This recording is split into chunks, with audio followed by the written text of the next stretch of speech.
Hi నమస్తే welcome to మనం TV. అయితే భూపాలపల్లిలో ప్రజావేగు సామాజిక కార్యకర్త రాజలింగమూర్తి అయితే హత్య గావింపబడ్డారు. అయితే గతంలో ఆయన అనేకమైన సంచలనాత్మకమైన కేసులైతే జిల్లా కోర్టులో పిటిషన్లు దాఖలు చేసే వ్యక్తి.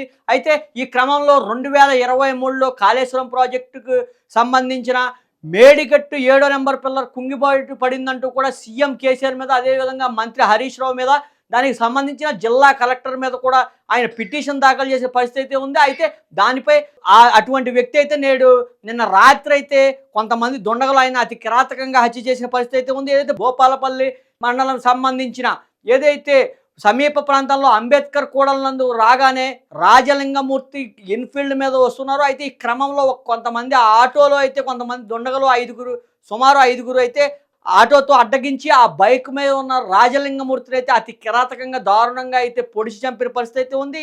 ఈ క్రమంలో రాజాలింగం సంబంధించిన ప్రేగులు కూడా బయటకు వచ్చాయి. మొహానికి కూడా తీవ్ర గాయాలైన పరిస్థితి. అయితే ఆయన్ని ప్రభుత్వ ఆసుపత్రికి తరలించినా అప్పటికే ఆయన మరణించినట్లుగా అయితే వైద్యులు నిర్ధారించిన పరిస్థితి అయితే ఉంది. ఆ సంఘటనా స్థలానికి అయితే పోలీసులు చేరుకున్నారు. పోలీసులు చేరుకుని పూర్తి విచారణ దర్యాప్తు అయితే వేగవంతం చేసిన పరిస్థితి అయితే ఉంది. సీసీ కెమెరా ఫుటేజ్లు కూడా ఇప్పటికే పోలీసులు అయితే చూస్తున్న పరిస్థితి అయితే ఉంది. అయితే ఈ క్రమంలో ఎవరైతే రాజాలింగమూర్తికి హత్యకు సంబంధించిన అతని భార్య అయితే కొంతమందిపై అయితే ఫిర్యాదు చేయడం జరిగింది. అయితే గతంలో ఏదైతే భూ వివాదం ఉందని, ఆ భూ వివాదానికి సంబంధించిన దానిపై అయితే మాకు గొడవలు ఉన్నాయంటూ కూడా వారి కుటుంబ సభ్యులపై అయితే ఫిర్యాదు చేయడం జరిగింది. ఏదైతే పోలీస్ స్టేషన్కి సంబంధించి ఒకసారి చూడొచ్చు. ఈ పిటిషన్ అయితే ఫిర్యాదు అయితే చేసింది రాజాలింగం భార్య సరళ అయితే చేసింది. నేను నాగవెల్లి సరళ, వైఫ్ ఆఫ్ రాజలింగమూర్తి, 40 సంవత్సరాలు, కౌన్సిలర్గా ఉంటుంది, రెడ్డి కాలనీ, భూపాలపల్లి. అయితే పోలీస్ స్టేషన్ ఎదురుగా భూమి ఉన్నది. అట్టి భూమి విషయంపై రేణుగుంట్ల కొమరయ్య, రేణుగుంట్ల సంజీవ్ కుటుంబ సభ్యులతో గొడవ జరుగుతున్నది. దౌర్జన్యంగా మా భూమి కాజేసే ప్రయత్నం చేస్తుండగా సివిల్ కోర్టులకు వేశాము. మాకు అనుకూలంగా తీర్పు వస్తుంది. అట్టి భూమిని ఎలాగైనా సరే కాజేయాలన్న దురుద్దేశంతో అయితే తన భర్తను రాజాలింగమూర్తిని అయితే కనుక చంపినట్లుగా అయితే ఆమె ఫిర్యాదు చేసిన పరిస్థితి అయితే ఉంది.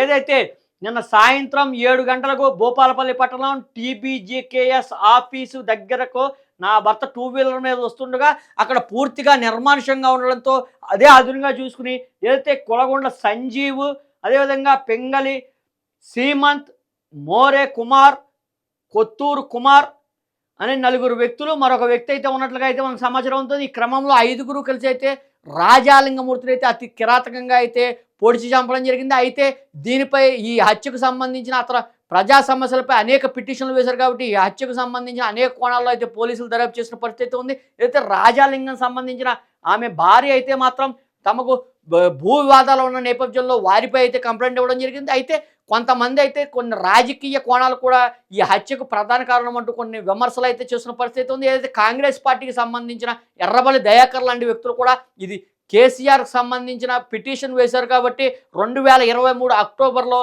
కాళేశ్వరం ప్రాజెక్టు 7వ నెంబర్ పిల్లర్ కుంగిపాటు పిటిషన్ వేయడం, రాజాలింగానికి ఆ కేసులో అనుకూలంగా తీర్పు రావడం, ఏదైతే సీఎం కేసీఆర్కు, మంత్రి హరీష్ రావుకు, దానికి సంబంధించిన ఆ కాంట్రాక్టర్కు అయితే నోటీసులు అందడం, ఆయన హైకోర్టుకు చేరుకోవడం, హైకోర్టులో అయితే ప్రస్తుతం తీర్పుకైతే చివరకు వచ్చిన పరిస్థితి ఉంది. ఈ క్రమంలో రాజాలింగం మృతిపై పట్ల కొంత రాజకీయ రంగు పులివే ప్రయత్నం అయితే చేస్తున్నట్లుగా అయితే మనకు సమాచారం ఉంటుంది. అయితే రాజాలింగం ఏదైతే అటవీ భూమి ఒక జిల్లా కలెక్టర్ తన 171 సర్వే నెంబర్లో ఉన్న అటవీ భూమిని అన్యక్రాంతంగా అక్రమంగా వేరే వాళ్ళకి కేటాయిస్తున్నారంటూ కూడా రీసెంట్గా అయితే భూమపల్లి జిల్లా కోర్టులో అయితే ఆయన పిటిషన్ వేయడం జరిగింది. అయితే ఈ క్రమంలో అంబేద్కర్ కూడల దగ్గర కొంతమంది వ్యక్తులు అయితే దీనిపై అయితే పెద్ద ఎత్తున అయితే నిరసన వ్యక్తం చేయడం జరిగింది. దానికి సంబంధించిన ఎమ్మెల్యేపై వెంకటరామిరెడ్డిపై కూడా పలు ఆరోపణలు చేయడం జరిగింది. ఈ క్రమంలో ఈ హత్యకు దారితీయడానికి ప్రధాన కారణం ఏంటనేది అయితే సందిగ్ధత ఏర్పడింది. కొంత రాజకీయ రంగు పొరుగుతున్నప్పటికీ తన భార్య సరళ అయితే మాత్రం కేవలం తనకు భూ వివాదం పోలీస్ స్టేషన్ ఎదుర్కొంటే కొంత భూమి ఉందని, ఆ భూమి మాకు అనుకూలంగా వస్తుందన్న కోర్టు తీర్పు అనుకూలంగా వస్తున్న క్రమంలోనే సంజీవ్ అనే వ్యక్తులు మరికొంతమంది ఆ కుటుంబ సభ్యులు అందరూ కలిసి నా భర్తను హత్య చేశారంటూ కూడా ఆమె పోలీసులు ఫిర్యాదు చేయడం జరిగింది. ఈ కోణంలో అయితే పోలీసులు ఇప్పటికే వాళ్ళందరినీ కూడా అదుపులో తీసుకున్నట్లయితే సమాచారం ఉంటుంది. ఈ క్రమంలో పూర్తి వివరాలు అయితే మరి కొద్దిసేపట్లో అయితే పోలీసులు ప్రెస్ మీట్లో అయితే తెలియజేసే పరిస్థితి ఉంది. అయితే రాజాలింగం మృతి పట్ల అయితే కొంత